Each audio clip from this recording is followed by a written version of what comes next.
ढेर सारा आशीर्वाद दे हम। ये चैनल के आप लोग सब्सक्राइब करें। भाई अपने पावर स्टार पवन सिंह का जवाब ही अलग है। मतलब क्या ही कहना है, पवन सिंह ने तो गर्दा ही मचा कर रख दिया है। सारी जगह ट्रेंडिंग का मतलब ये पावर स्टार मतलब पावर स्टार ही हो गए हैं, साफ पावर स्टार।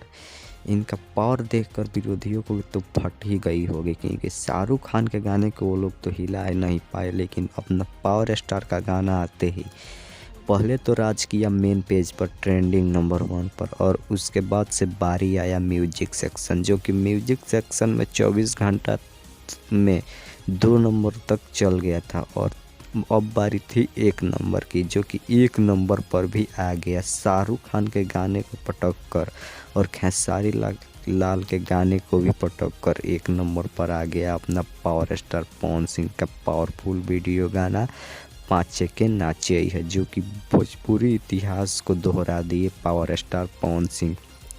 और 2023 में पहली बार ट्रेंडिंग नंबर 1 पर आ गए हैं पवन सिंह, और विरोधियों और इस साल रेंगते रहो ट्रेंडिंग नंबर 1 पर, क्योंकि पावर स्टार पवन सिंह है, पहला ब्रांड पवन सिंह है। कुछ भोजपुरी बाहुबली बन चुके हैं इस समय power star Pawan Singh. Trending number 1 पर राज कर रहे हैं इस वक्त पवन सिंह, मेन पेज पर भी और म्यूजिक सेक्शन में भी। और 2023 में पहली बार हुआ है भोजपुरी में, जो कि पवन सिंह कर दिए हैं। इस पर रेंगते रहो विरोधी लोग, और मेरे चैनल को सब्सक्राइब करिए ऐसे ही तांडव खबर जानने के लिए पावर स्टार पवन सिंह के बारे में। ऐसे ही न्यूज़ जानना है पावर स्टार पवन सिंह के बारे में तो मेरे चैनल को सब्सक्राइब करके बेल आइकन दबाइए और वीडियो को भी लाइक कर दीजिए।